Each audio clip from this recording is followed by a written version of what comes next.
Y bueno, estamos con el doctor César Azabache, que siempre nos acompaña porque lamentablemente la política en el Perú pasa por el Código Penal. ¿Por qué tenemos esta desgracia? Podría pasar por el Código Civil, no, pasa por el Código Penal, mucho más que por la Constitución. Eh, Nuestros presidentes acaban presos, nuestros presidentes terminan siendo juzgados, algunos, algunos todavía no lo son. Y es el caso, vamos a empezar ahí, de Pedro Castillo. Pedro Castillo ya ha sido el viernes pasado acusado por el Congreso. Y me gustaría que el doctor Sabache nos explique esta mañana qué sigue, porque la mayoría de las personas que nos ven no saben qué sigue, y por qué este es un procedimiento distinto. O sea, los ministros y el presidente lo juzga la Corte Suprema, ¿no es cierto? ¿Por qué? Y muchas veces esos juicios, hay que decirlo, terminan siendo mucho más rápidos que cualquier otro. Muy Mm. bien, hablemos un poco del juicio por corrupción al presidente Castillo. José María, ¿qué tal? ¿Cómo estás? Siempre es un gusto estar aquí.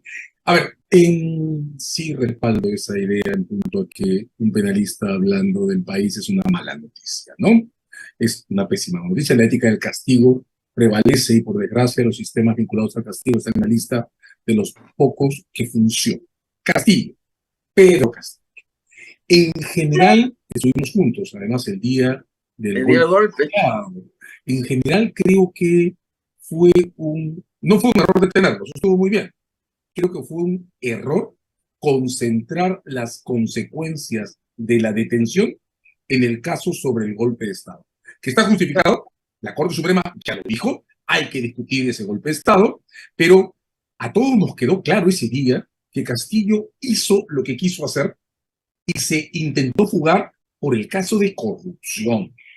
¿No? El golpe Claro. de Estado era una puesta de escena, su manera de bloquear el caso de corrupción. De hecho, lo violento que hizo fue pedirle a la policía que intervenga la fiscal de la nación, que era la que estaba acusada. De modo que el ejemplo era el ejemplo de interferencia. Y si ese día, Augusto, tú y yo, insistimos en que lo detengan en el acto, pues era porque se estaba fugando. Fugando, era flagrancia. Lo que Por gritábamos en la supuesto, pantalla era flagrancia, esa es la está palabra clave. escapando, se está escapando. Pero claro, la fiscalía creo que dudó y en lugar de provocar una aceleración del caso por corrupción que ya estaba medio listo, abrió otro frente. Ah, Entonces, este desorden ha provocado un desajuste que, entre otras cosas, esto no es una justificación, pero ha abierto el espacio por el que la perversa doctrina del perseguido político se ha colado. mm, Entonces, Castillo, sobre la base del desajuste en que entró el caso de corrupción, que se congeló cuando tendría que haber avanzado, ha colado este mito del perseguido político y ha provocado una especie de fuga verbal que ha hecho que en todo este tiempo, fuera del Perú, se hable del presidente que quería cerrar al Congreso de la derecha y no del presidente corrupto.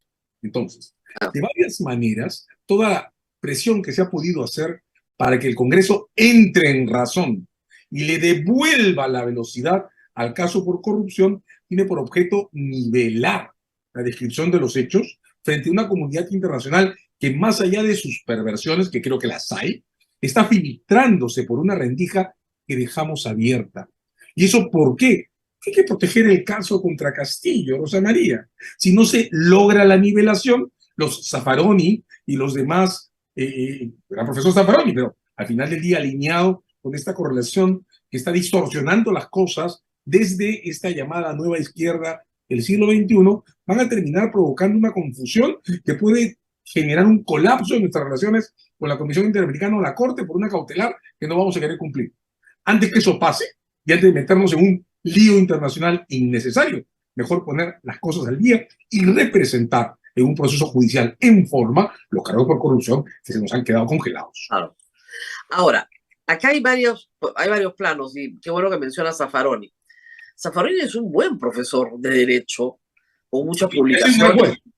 Así es, no es cualquier persona. O sea, ojo, no es un rojito que ha aterrizado en Lima, No, no, no. es una autoridad, ¿no es cierto? Ha Sí. sido presidente de la Corte Interamericana. Y lo que él dice respecto del delito de rebelión es que si no hay el componente alzado en armas, no hay delito. Y como no logró tener a nadie en armas que lo siguiera, porque nadie lo sigue, es verdad, da las órdenes, ¿no? Me detiene a la fiscal, me cierra el Congreso, llama a la policía, nadie lo sigue. No se ha consumado el delito y por lo tanto no hay delito. Ya el doctor San Martín ha dicho otra cosa. Mm. Ha hablado de conspiración Y de o tentativa. tentativa, ¿no? Entonces, no le va a dar la pena más alta, que es la de 10 años, probablemente le den la de 5, pero esa es la discusión. Sí. Eh, ¿Cómo explicar esto afuera? Ya. Tendríamos que explicar nuestro código penal. Lo que pasa es que no hay que explicarlo. Lo que hay que hacer es levantar el caso sobre corrupción. Que puede No, yo usted. lo sé, pero hay que también levantarla. A mí me parece más sólido el caso por corrupción también, pero hay que explicar. A ver, explico por qué dije no hay que explicarlo si no era el de corrupción. Recuerda el caso Fujimori. Fujimori tenía en el Perú un proceso, está suspendido, un proceso abierto por el golpe del 92.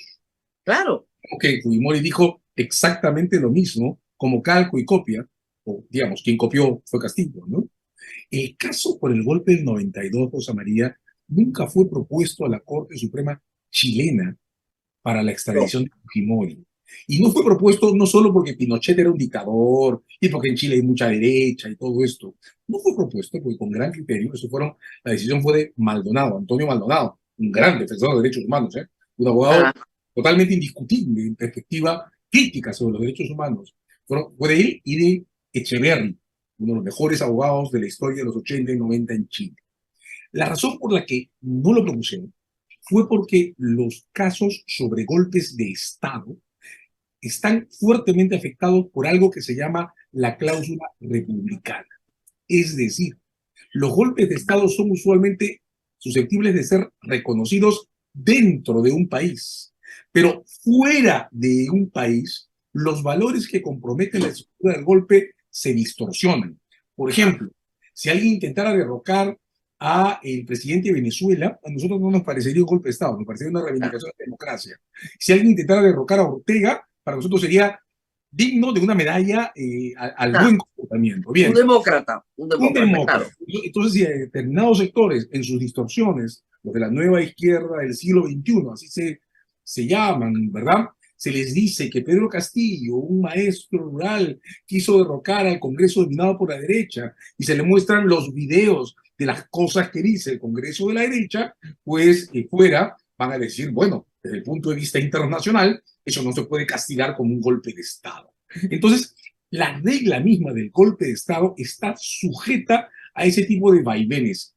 La comparo con otra construcción, delitos políticos y extradiciones. Delitos políticos es una cláusula que revela cuánta relatividad hay en los asuntos vinculados a la política en general y a la oposición versus gobierno cuando se cruzan las fronteras. Uh-huh. Castillo está armando una narrativa, el entorno de Castillo está armando una narrativa, el respaldo de Castillo, y ahí incluyo Zaffaroni, en efecto, un gran profesor de los años 80 y 90, un gran juez además, están armando una narrativa que imprima a Castillo la condición de perseguido político sobre la base de hablar del golpe de Estado y una detención dictada porque quiso cerrar un congreso de derecha e invisibilizar los casos de corrupción. Entonces, no tiene sentido intentar hacer el debate internacional sobre un golpe de Estado. Lo que la narrativa correcta en términos de derecho internacional es, señores, el señor Castillo fue detenido mientras se fugaba del país. Tiene un proceso, el primero que se aceleró en el Perú por el golpe de Estado que fue lo flagrante, lo visible, lo indiscutible, pero ya tenía y se estaba escapando de un caso sobre corrupción. Digan ustedes fuera del Perú lo que quieran sobre el golpe de Estado, desde su punto de vista, pero la corrupción es indiscutible. Ok, claro. Ahora, el caso de corrupción, en efecto, es el primero que se ha visto en el Congreso. Vienen otros casos de corrupción y también viene el caso del golpe de Estado, por supuesto, porque todo esto tiene que autorizarse por el Congreso. Este primer caso que involucra a los ministros Silva y Heiner Alvarado tiene que ver con construcción de obra pública. Básicamente es Puente Tarata y otros más. ¿Qué tan rápida puede ser la Corte Suprema en juzgar esto? A ver, lo primero es que aprobada la acusación por el Pleno, la Fiscalía tiene que declarar el inicio del procedimiento preparatorio y tiene que adoptar, en mi opinión, sus propias medidas cautelares para este proceso. Ok. Ojo que en el Perú, las medidas cautelares, la prisión preventiva, por ejemplo, no se adoptan por persona, sino por caso. Ahí está el ejemplo de Pedro Pablo Kuczynski, que ha tenido 3 o 4 impedimentos de salida del país, ¿verdad? De Ya, modo que si por razones contingentes una orden se cae claro. y otra subsiste, la persona no sale de la cárcel. Entonces es muy importante que la Fiscalía ahora note que la fuga que registró era una fuga para este caso, para eludir esta investigación. Ok. Saque su segunda prisión preventiva, con lo que, si la correlación legal que respalda al Castillo intenta una cautelar para el maestro Chotano preso por intentar cerrar el Congreso de la derecha, el Estado pueda responder, perdonen ustedes señores, pero el señor no está preso solo por eso. Aquí está la prisión preventiva por corrupción. Y en el derecho internacional, a diferencia del nacional, no se discuten las cosas expedientes por expedientes, sino sobre situaciones globales. Entonces, si el señor está en prisión por corrupción y por el golpe de Estado, pues un tribunal internacional dirá, bueno, sobre el golpe de Estado, eso es opinable, pero la corrupción está ahí, de modo que yo no me meto. Y las Claro. cautelares y demás serán paralizadas. El objetivo es entonces, primero, la prisión preventiva. Y sobre esa base, la Fiscalía tiene que organizarse, digamos, para romper la secuela que ocurrió en los casos Odebrecht y no concentrar toda su energía en las prisiones preventivas y luego relajarse. Tiene que tener como meta llegar a acusaciones y llegar en orden. No puede pasar que luego tengamos a Castillo solo condenado por el golpe y no por corrupción. Claro. La Fiscalía tiene que adoptar un estándar de velocidad que le permita expresar claramente el sentido de los cargos contra Castillo. Ahora, cuando llega Fujimori al Perú de Chile en el año 2005, entre su llegada y la sentencia, fue año y medio. Sí. Y de ese año y Eh, medio, un año entero fue el juicio. claro. Sí, la velocidad que demostró el Ministerio Público y la Corte para juzgar a Fujimori fue más allá de las opiniones que cada quien pueda almacenar sobre el sentido de la condena, pero la velocidad fue ejemplar. Y es la que tiene que tener el Ministerio Público también para resolver o poner en orden las piezas del caso Castillo, ¿no? Ahora, hay quienes dirán, claro, Fujimori llega en el 2005 cuando ya estaba todo Sí, investigado. sí, sí. Ya habían condenas de sus cómplices, entonces era más fácil. ¿Esto qué dificultades enfrenta? Es que, a ver, yo no estoy seguro que la analogía funcione así. En realidad Fujimori llega con una lista acotada de casos. Lo que acelera la discusión es que Fujimori acepta varios de los cargos que tiene delante y pelea el caso que incluye cargos por derechos humanos, varios Altos y Cantuta. Es el que provoca el gran juicio Exactamente. que No, contemplaba, él, ¿no? terminado ese juicio y teniendo que enfrentar los juicios por corrupción, se Ya no. allana. Ella acepta Se los allana cargos, y, sí, deja que se le absorban las condenas y eso hace que la historia sea más corta de lo usual, ¿no? Ahora, en este caso, claro, no esperamos ninguna decisión racional en la defensa. Hemos visto que hay mucha disrupción irracional, ¿no? Mucho discurso extraño en la defensa. Y yo tengo la impresión, digamos, que sin embargo, sí hay un perfil en punto a juridizar o sobreformalizar los debates sobre el golpe, la cuestión si la tentativa o no la tentativa y claro, tal, y concentrar la negación en los casos de corrupción. Ahí la única discusión es si es prueba directa con foto y huella digital o si funciona la prueba indirecta, ese debate es superado claro, hace. si el testimonio de Salatiel Marrufo señalando que le entregó dinero al presidente y a sus hermanos Entonces, digamos, es perdón, para decirlo en una síntesis, si 11 testimonios que describen la red montada desde el propio Castillo y los claro, fondos que a Castillo se le daban, 11 testimonios son solo dichos.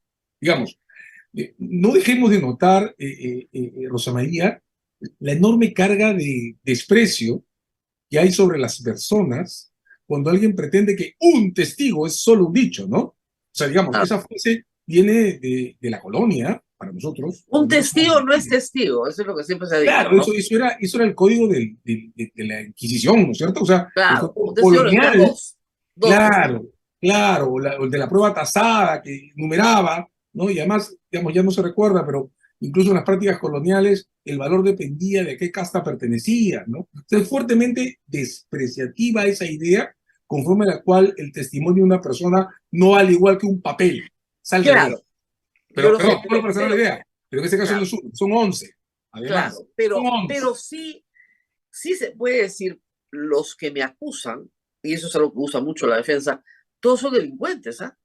Sí, claro. Pero es que, Todos son delincuentes. igual que Entonces, en el ¿con caso, con qué calidad moral estos delincuentes me acusan a mí? o ninguna, porque el delincuente que acusa no reclama calidad moral para sí. El que reclama calidad moral es el juez que juzga. Y claro, un delincuente siendo delincuente puede ser muy convincente. La, Claro, la, lo que hay que entender, Rosa María, para entender la justicia penal, la civil puede ser distinta porque se refiere a otra cosa, ¿no? Pero lo que hay que entender es que la justicia penal se organiza sobre testimonios. Digamos, por ejemplo, los sí, famosos peritajes, ¿no? La prueba científica del perito vale en tanto el perito se presenta a un tribunal y la explica. claro. Entonces, digamos, un juicio es básicamente testimonios y documentos.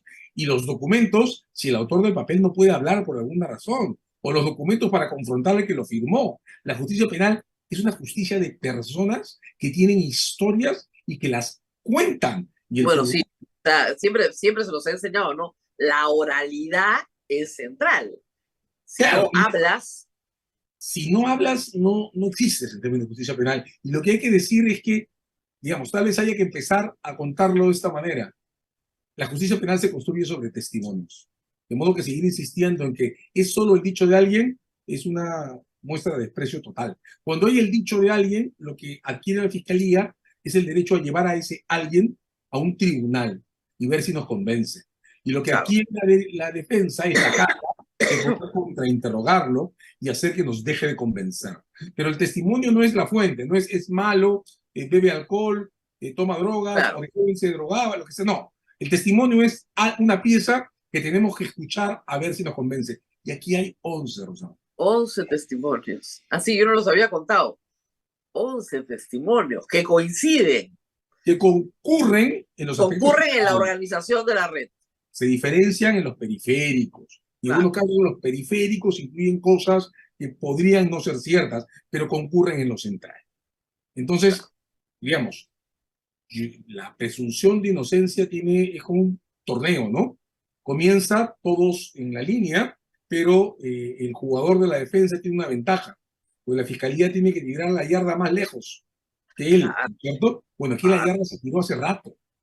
O sea, este ya Claro, no es porque, un... a ver, ¿qué tiene que probar la fiscalía?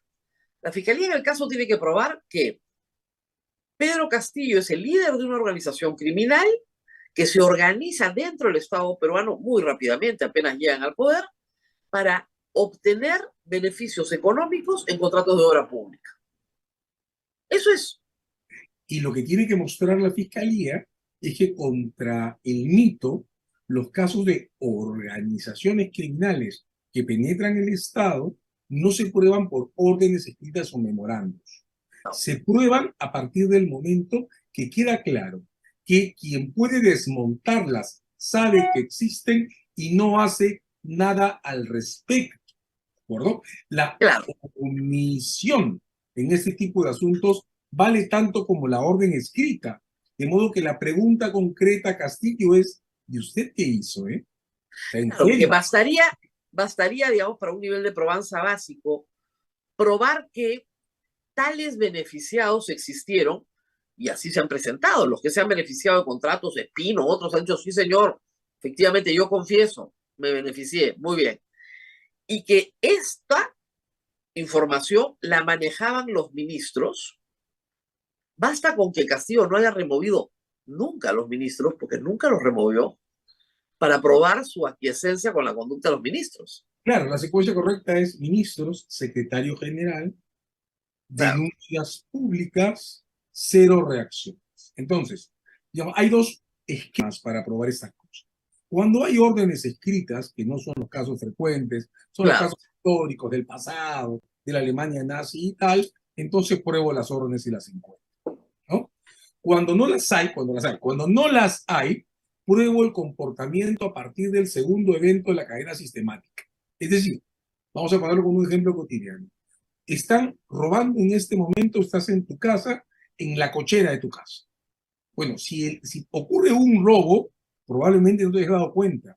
Pero si el robo se comete, se denuncia, y mañana a la misma hora estás en la misma sala, y en la cochera se comete el mismo robo, Claro, no haces nada, y si luego hay un tercer robo y tú no haces nada, yo lo que puedo entender es que no estás de acuerdo con que roben la cochera de tu casa. Entonces podrás no ser culpable del primer crimen, pero a partir del momento en que tomas información sobre lo que ocurre, eres responsable por la cadena que sigue, porque teniendo la posibilidad de evitarla, no la evitas. Entonces el esquema en los crímenes de escenario cerrado, que es como se les llama, ¿no? Los claro, clandestinos, los que ocurren a puertas cerradas, el esquema nunca está en apostar por la primera condena, se condena a partir del segundo evento.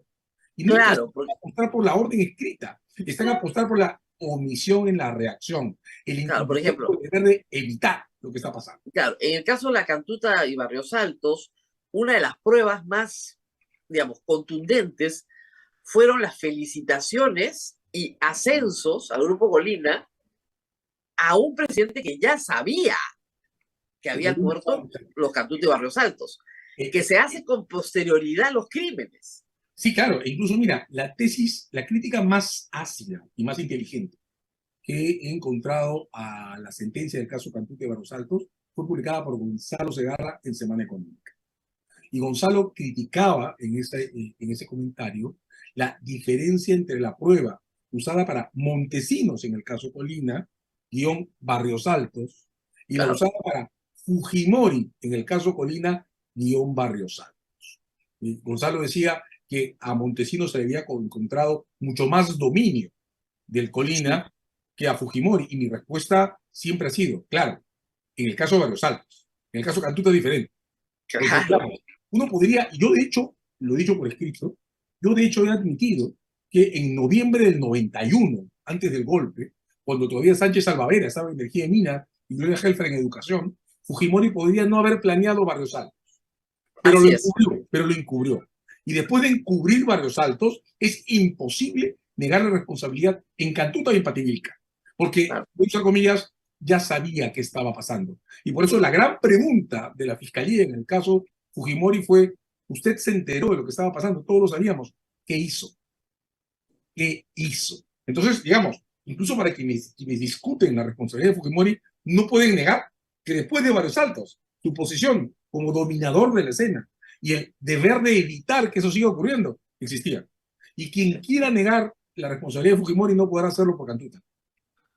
En esto pasa exactamente igual. Quien quiera decir que no había pruebas podrá exonerar a Castillo de los primeros crímenes en el Ministerio de Transportes o en el de Vivienda, pero no Claro, de los segundos, no de los claro, 20.000 en el baño de Pacheco, no de los ascensos, no de lo que pasa claro, en China.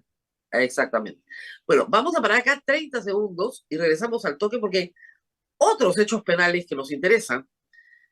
Bueno, yo le hacía la pregunta al inicio de la entrevista, ¿no? ¿Cómo a alguien le pueden pedir 6 veces prisión preventiva y no conseguirla? ¿Qué pasa con ese fiscal? Los jueces cambian, el fiscal es el mismo. Vamos a la pausa y volvemos. Vamos a la pausa y retornamos en A Pensar Más. Radio Santa Rosa te lleva de paseo por la ruta del Norte Chico. Nos vamos de paseo a Barranca el sábado 25 de marzo. Conoceremos su plaza de armas, la iglesia San Ildefonso, su lindo balneario. Recorreremos el valle de Pativilca y degustaremos de sus exquisitos potajes y conoceremos la ruta del Pisco. Informes e inscripciones, Girón Camaná 158 Lima o al WhatsApp 959-679-662. Radio Santa Rosa te lleva de paseo a Barranca y Pativilca.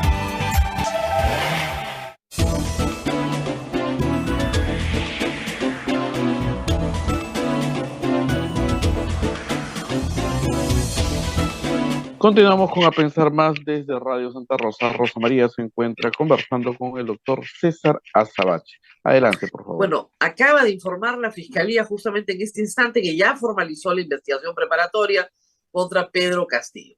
por organización criminal y bueno, y todos los delitos, colusión agravada, etcétera. O sea, lo que habíamos perdido hace un minuto, ya está formalizado.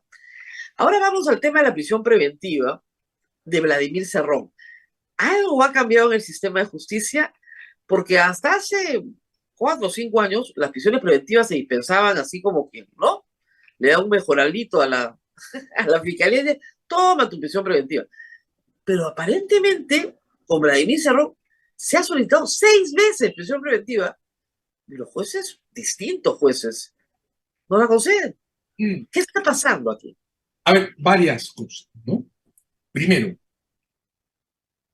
creo que es verdad que la prisión preventiva ha funcionado, sobre todo en la ola de los casos sobre, pero en realidad cada vez que hay una ola, funciona como una especie de reemplazo al juicio. Es decir, las fiscalías, por desgracia, siguen arrastrando problemas para preparar sus casos a juicio. Yo tengo la impresión que hay una falsa regla de exhaustividad que hace que las fiscalías se atoren en las investigaciones preparatorias. Se ponen la meta muy arriba. Entonces entran en un never-ending cases terrible, en los casos de nunca terminar, ¿no? No llegan a juicio. Entonces, la expectativa ciudadana por un debate público sobre la responsabilidad se ha estado trasladando a las audiencias de prisión preventiva. Recordemos cuántas sesiones han llegado a tomar las audiencias de prisión preventiva en los casos son. Pero en segundo lugar, como se ha producido este traslado y las audiencias de prisión han reemplazado los juicios, Claro. las fiscalías han sobrecargado en las audiencias de prisión preventiva el debate sobre inocencia y culpabilidad. Y la prisión preventiva no depende de la inocencia y culpabilidad, depende del riesgo de fuga o de interferencia. Yo encuentro, Rosa María, que hubo un corte de historia el día que la jueza a cargo del caso Vizcarra le dijo al fiscal: señor, vamos a dividir esta audiencia en 2 partes. En la primera sesión, usted me va a decir todo lo que quiera, que ya sé que me va a decir sobre la culpabilidad del señor Vizcarra. Yo lo voy a escuchar tranquilo. Pero quiero que sea la segunda sesión en la que usted me diga por qué cree que el señor se puede escapar o puede probar su investigación. Porque son 2 cosas distintas y su pedido depende de la segunda audiencia, no de la primera. Ese día cambió el planeta, porque es verdad. O sea, la fiscalía no tiene el derecho a pedir prisión preventiva porque tenga un buen caso. O sea, tampoco es cierto que solo porque sea flagrancia pido la prisión preventiva, o solo porque sea un hecho público y notorio, o solo porque sea evidente. El caso de Castillo, por ejemplo, lo que tiene como evidente es la fuga. Claro. Es la fuga. Pues es la flagrancia de la fuga. O sea, ya no hay... de la fuga, claro, más allá del golpe. Claro, y la fuga es el elemento central, ¿no es cierto? Si el otro día cuando pidió ir al Congreso a hablar, la mayoría de la gente pensó, no, se va a fugar. ¿Quiere fugar? Sí, la broma.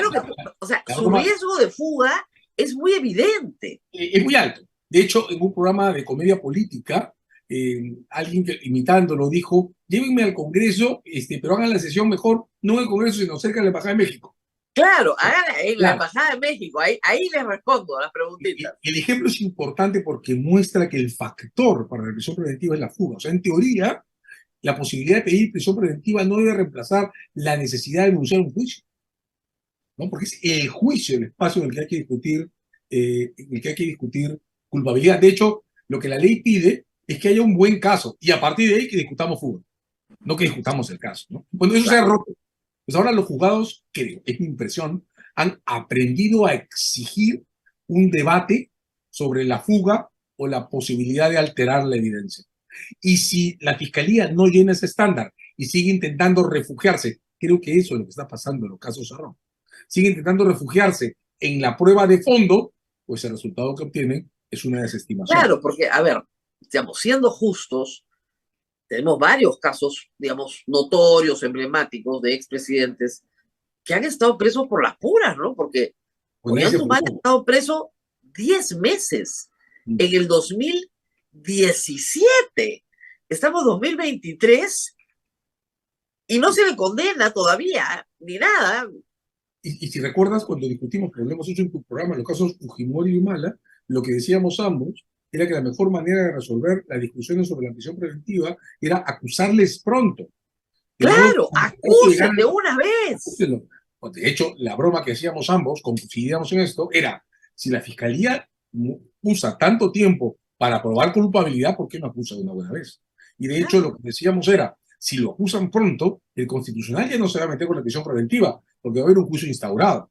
El Constitucional revocó o declaró inconstitucionales las prisiones preventivas en ambos casos, porque ambos se referían a la culpabilidad y no a la peligrosidad. Claro. Bueno, En ambos casos, y luego los jueces decían, nos han pedido un mini juicio. Y esto confunde mucho a la opinión pública porque la opinión pública cree que está viendo un juicio. Y hay que explicar, no estás viendo un juicio. No tiene nada que ver con el juicio. De hecho, la reacción ciudadana siempre es, si es culpable, porque no lo meten preso una vez. Entonces, la reacción del sistema debería ser, si es culpable, lo lleva a juicio de una vez. Recuerdo que el fiscal Juárez en algún momento ofreció, dijo públicamente, que si él quería, ya podía acusar a Vizcarra por salto. Todavía no lo acusa. Hasta ahorita no lo acusa, ¿no? Es que usted y yo somos abogados cachineros. Pues. Yo lo único que le dije es que yo había ido a una universidad de licenciado. Nada más. Eso fue todo lo que yo dije. Yo estudié en una universidad licenciada, no sé usted, ¿no? Pero ya. Ahora, ahí sí, ¿eh? Y hay otro caso notable, que es el caso de pero Pablo Kuczynski, también. Déjame un minuto antes de entrar a Kuczynski, porque hay un segundo factor en el Kuczynski, da para un comentario más duro. El segundo factor, Rosa María, es algo que el sistema no está aprendiendo. Los casos de corrupción son casos de tráfico. Claro. Intercambio ilegal de favores contra dinero. ¿Qué regla aplica? Depende de un montón de variables, lo hemos discutido. Pero básicamente es intercambio de posiciones institucionales contra ventajas sobre dinero. De modo que el caso perfecto de corrupción, como los de tráfico de drogas, es el caso flagrante, en el que le pongo los micrófonos al delator, le pongo los micrófonos a la gente encubierto e intervengo en flagrancia. El mejor caso por corrupción que he visto en todo el último ciclo ha sido, por desgracia, digo por desgracia porque le tenía aprecio, el caso de César Villanueva. Detenido en un restaurante mientras se intentaba influenciar sobre un fiscal por su propio caso. Flagrancia. Flagrancia. Bien. Estamos inclinados, Rosa María, a creer que la corrupción se discute con casos que no transitan en tiempo real, sino a casos históricos. Claro. Casos históricos. Lo que se reconstruyen en papeles difícilmente tienen riesgo de fuga. Pues son casos documentales en los que hay que deducir de los papeles lo que pasaba por abajo de la mesa. Entonces, mientras nuestra apuesta sea, a diferencia de lo que pasa en el narcotráfico, donde la intervención flagrante es pan de cada día, mientras nuestra apuesta en la lucha anticorrupción sea por los casos históricos, vamos perdidos. Ahora, acá hay un tema, hay un paralelo que hay que hacer que es interesante, es el de Vizcarra contra Castillo. Porque a Vizcarra lo vacan y en teoría lo acusaban por 4 delitos. Vizcarra dice, de los 4 delitos, 3 no son, me queda uno, que es cohecho. Y ese delito se basa básicamente en el testimonio de 2 personas que obtienen en otros procesos beneficios importantes, no en el proceso de Vizcarra, sino en otros procesos, en Club de la Construcción, obtienen beneficios a cambio de acusar a Vizcarra. Y eso es todo lo que hay. Cuando sucede eso, la opinión pública considera o que es culpable o que hay una situación injusta. Por lo menos los millones de personas que salieron a las calles dijeron hay una situación injusta, hay un abuso de poder. Preocupa que se pueda creer lo mismo de Castillo cuando los hechos son muy diferentes en cuanto al ejercicio de los actos de tráfico. Es decir, a Vizcarra no se le acusa por actos de tráfico durante su gobierno, sino históricamente como presidente regional. A Castillo se le acusa que el ejercicio del poder aquí y ahora. ¿Cierto? Pero preocupa que se pueda establecer un paralelo entre las dos situaciones. A ver, yo creo que es un gran paralelo que has hecho. Mantengo paralelo porque justamente creo que hay que romper el signo. Vizcarra tiene un caso, aunque suene ridículo, tiene un caso en periodo presidencial que es el caso Cisneros, Richard Cisneros, ¿no? La obtención de un puesto para un amigo personal, ¿no? Un amigo personal, sin calificaciones profesionales, un cantante popular que terminó contratado por el Ministerio de Cultura, ¿no?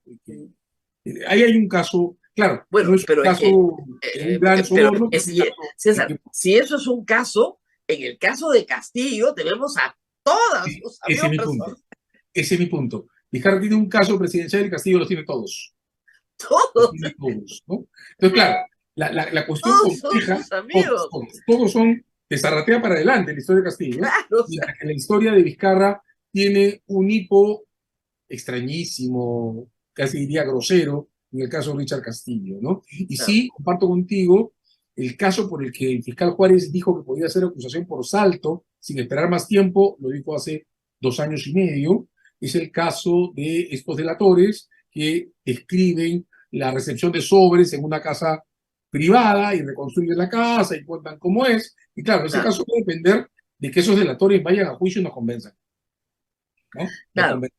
El segundo punto importante del símil es que estás hablando de los dos únicos casos reales en que en la historia del Perú se ha usado la regla de vacancia, ¿no? Porque Claro. Billinghurst no es un caso real. Billinghurst se discutió la vacancia, pero al final del día le hicieron un golpe de reducción, ¿no? O sea, Claro, no hubo vacancia parlamentaria como decisión tomada. claro. Vizcarra sí, Castillo también. Entonces ahí hay dos vacancias. Que además en algún momento van a ser la fuente de la discusión sobre si queremos mantener esa regla o cómo queremos O mantenerla. no. Discusión aparte. Luego están las cuestiones de la reacción social frente a la vacancia.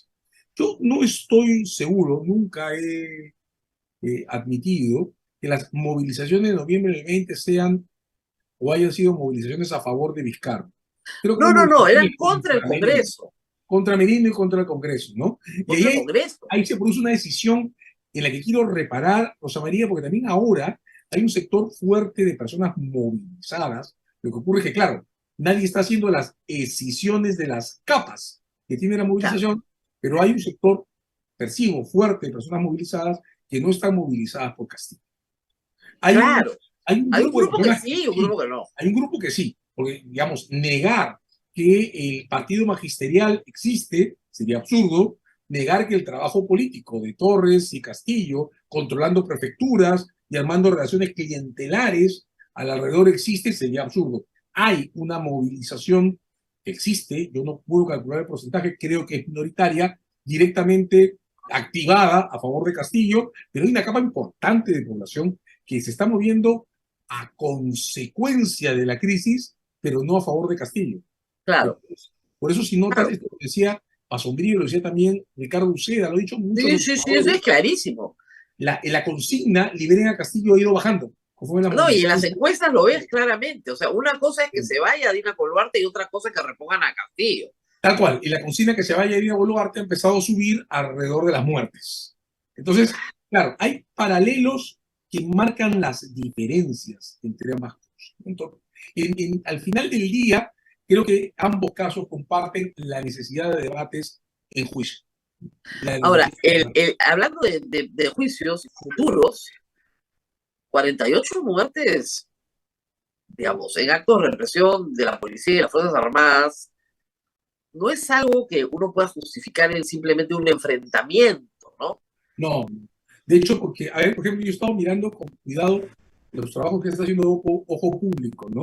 Claro, Claro, antes del último reportaje de Ojo Público, ya salió el de Ayacucho, ya salió el de Puno también, lo que teníamos eran videos esporádicos grabados en suelo, es decir, claro, alguien que también estaba en la manifestación con un móvil, un teléfono móvil, capturando las escenas, y claro, las escenas que se capturan a corta distancia son siempre estrechas, no plano tienen muy cerrado. perspectivas. Entonces, lo que ha hecho Ojo Público es buscar cámaras de calle, ¿no? Y lo que ha encontrado por coordenaje o geosatelitales son las posiciones. Y Ojo Público tiene en 6 de 10 casos en Huamanga y otro tanto en Puno, tiene la película completa. ¿Quién disparó y a quién le cayó la bala? Y en ninguno de los 6 de 10, por ejemplo, que son los que ya terminé de ver en Huamanga, pero estoy encontrando lo mismo en Puno, en ninguno de ellos hay escena de enfrentamiento. En ninguno. En ninguno. Y digamos, 6 de 10 es un indicador muy alto. Ahora, Y claro, de él lo tiene perfectamente graficado. sí, sí. Perfecta, con la línea del tiempo, además. Con la Zonas y DL tiene el mismo cruce, cámaras, zonas y rutas de circulación. O sea, es más evidencia que eso me parece imposible. Por lo Sí, tanto, pero hay responsabilidad penal, ¿verdad? además tengo que decir que me parece intolerable que el Ministerio Público no pueda cerrar un peritaje rápido sobre la bomba lacrimógena que destrozó la cabeza de Santibáñez. O sea, perdón, pero yo creo que la Fiscalía de la Nación no puede mantener ese caso en un anaquel, ¿no? Entonces, tú lo dijiste al principio, en realidad los casos de violencia física directa perpetrados de fuerzas de seguridad hablan con el tiempo, ¿no? O sea, uno puede pensar en una ola de correlación de respaldo que, en base al negacionismo, autoengaño, invisibilice las cosas y una especie de correa de protección que la sostenga por un tiempo, pero a la larga se caen. Se caen incluso las amnistías. Aquí ya se cayó una amnistía, se cayó una ley de prescripción, se cayó un indulto, se cayó una gracia presidencial, de modo que la apuesta por la impunidad es siempre, Rosa María, una apuesta de muy corto plazo, ¿no? Y de muy bajo rendimiento. Lo peor es que es una apuesta que hace un daño colateral sobre la credibilidad de las autoridades. Ahora, acá hay algo también, igual que como en la canción de Barros Altos. Puede ser que los 6 fallecidos en Andahuaylas, efectivamente Dina Boluarte no supo, pero los 10 fallecidos en Ayacucho y los 18 en Juliaca, según ella, nunca da una orden de disparar. Entonces, 2 posibilidades: o son unos insubordinados, por lo cual hay que dar de baja a todos, ¿no es cierto?, al comando y a todos los que han estado, o se sienten absolutamente amparados porque les ha permitido seguir haciéndolo. Es que el símil que haces es perfecto. Es decir, uno podría admitir, dependiendo de las pruebas, que los primeros crímenes en Andahuaylas eran incontrolables para alguien que acaba de llegar a la presidencia y ni siquiera tenía ministros. Los primeros días ni siquiera había ministros. Pero después que se registran los eventos, son denunciados y ocurre Huamanga, la imputación es imposible de controlar. Y quiero reparar en esto, Rosa María, porque lo de Huamanga es muy serio. En Huamanga hay una escena filmada en la que se ve que los efectivos militares salen de los cabitos y se apostan en la pista, confrontan a los manifestantes, les advierten que los van a sacar. ¿Qué palabra? Se los dicen. Y luego los sacan. Así es. En la pista del aeropuerto de Huamanga no hubo ningún muerto. Los sacan, recuperan el control del aeropuerto. Lo hemos dicho en alguna conversación que hemos tenido, un intangible estratégico, es la doctrina de las fuerzas militares. Tú lo describiste muy bien en una conversación que tuvimos. No había pasado esto todavía y tú decías, la función de las fuerzas armadas tiene que estar constreñida a la protección de los activos estratégicos. Muy bien. El ejército sacó a los manifestantes del aeropuerto impecablemente. Claro, impecablemente en el marco de la contención de la movilización. Claro.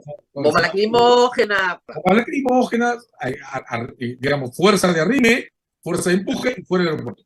La pregunta es quién ordenó que salgan del aeropuerto. Porque todas las muertes que IDL y Viejo Público han documentado en esta geolocalización y estos videos cruzados, todas se perpetran fuera del aeropuerto. ¿Por qué el ejército se fue a la calle? Bien, eso ocurrió después de Andahuaylas.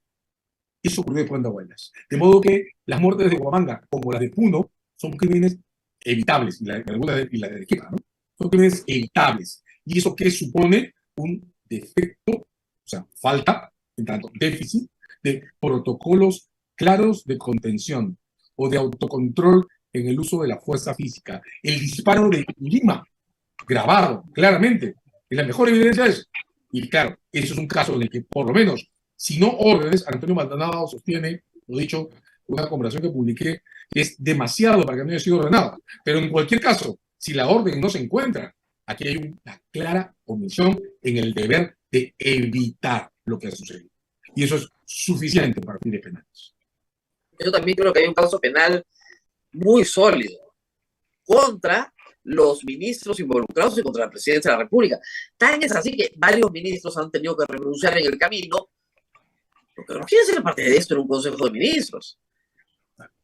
Estas declaratorias de estado de emergencia en el Consejo de Ministros, para algunos asustan porque parece un paraguas que cubre todo. Y el estado de emergencia no suspende el derecho a la vida. O sea, no sé de dónde han sacado eso.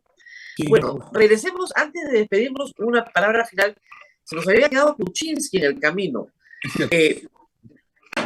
la fiscalía continúa pidiendo impedimento de salida y no le dan dicen que ya no, que ya mucho. Claro, ha tenido arresto domiciliario casi 4 años, del 2018 al 2022, pandemia incluida. Y de nuevo, en ese caso no hay nada, o sea, de acusación, cero. Sí, yo creo que la meta en la fiscalía en el caso Kuczynski ha estado marcada desde el principio. Y yo no he comentado mucho este caso, digamos, o sea, que yo fui un abogado, tengo varios clientes que lo han conocido, que han tenido algún tipo de relación con él, pero ya es hora de decirlo, ¿no? En este caso, la fiscalía ha hecho un uso poco aceptable de las reglas de organización criminal, que son las que ha utilizado como coartada para postergar indefinidamente las investigaciones, ¿no? Ah, sí, porque además que la organización criminal es su secretario y su chofer, Eso es por imposible. el amor de Dios. Eso es intolerable. Y digamos, necesitamos demasiado hacer uso inteligente de las reglas de organización criminal como para exponerlas a esto, ¿de acuerdo? De modo que esta vez lo digo, no solo por el caso Kuczynski, sino fuera del caso Kuczynski, en los crímenes que estamos viendo cometidos desde el Estado. Y también en la aparición o reaparición de organizaciones vandálicas que existen y que penetran y contaminan la protesta, hay organizaciones criminales. En muchos casos sobre lavado de activos, hay organizaciones criminales. De modo que necesitamos demasiado ese recurso como para que se le malbarate. Y claro, un chofer y una asistente no son una organización criminal. Lo segundo es que mi impresión, Rosa María, escuchando la historia de la fiscalía, parto de eso, es que el caso Kuczynski debió discutirse siempre como un caso de enriquecimiento ilícito. Ah, es decir, no es. No un caso de lavado de activos. Es decir, ¿aprovechó o no aprovechó su posición contingente, permanente, potencial como ministro de Estado para generar contratos a su socio? Los generó él, tuvo incidencia sobre eso, y luego en algún momento cobró las ventajas o las ganancias obtenidas por la sociedad conjunta por esos contratos o no. Eso es enriquecimiento ilícito, pero claro, esa competencia de la Fiscalía de la Nación, no del Grupo PC. ¿No? En esos dos defectos creo que se explica lo que... Gravísimo. ¿no? Gravísimo. Final, porque nos tenemos que ir. Abelia Medita, yo he resaltado mucho lo que han hecho los jueces de Ica con los vándalos. Que fue genial, 27 personas detenidas. A ver, confiesen, acá tengo foto, video, ustedes son culpables. Si confiesan, les pongo por debajo del mínimo legal, paz social, se van a su casa con antecedentes penales 3 años, no van a poder conseguir trabajo, paguen su reparación civil. Los 27 dijeron, sí señor, somos culpables, solucionado. O sea, claro, una situación de controversia pacificada. ¿Por qué no se puede hacer eso en todo el Perú? Pacificar. Porque estamos insistiendo en utilizar las reglas de terrorismo. Que no tiene ningún sentido. O sea, mira que en todos los casos legales que estamos discutiendo, el problema está en poner la meta demasiado arriba o fuera del terreno en el que hay que discutirla. Claro, los casos de paz pública se discuten con reglas de paz pública. Paz pública, pues. Punto. No terrorismo. No terrorismo. O sea, es absurdo utilizar reglas de terrorismo cuando lo que están buscando es paz pública. Una cuestión adicional. Es muy importante. Creo que todavía no ha ocurrido en forma, pero puede reaparecer. Claro. Y estamos depredando la regla que vamos a necesitar más adelante. Eso no se debe hacer. Así es. Muy bien, muchísimas gracias. No hemos hablado del caso de la señora detenida con 2.000 soles, con prisión preventiva de 18 meses, que es una barbaridad. Discúlpenme, es una barbaridad. Ojalá que alguien en el sistema de justicia en la apelación se dé cuenta que no pueden hacer esas tonterías, porque tarde o temprano, como tú dices, se depreda el sentido de la justicia y la pacificación que tiene que traer el juez. El juez y el derecho sirven para pacificar. El voto sirve para dar paz también. Muy bien, gracias a César Azabache, siempre es entretenidísimo conversar con él y espero que ha sido ilustrativo para todos ustedes que dicen que no saben de nada de derecho penal, pero si son peruanos a estas alturas tienen que saber algo de derecho penal. Muy bien. Gracias. Nos tenemos que ir. Chau, chau. Nos vamos, Rosa María.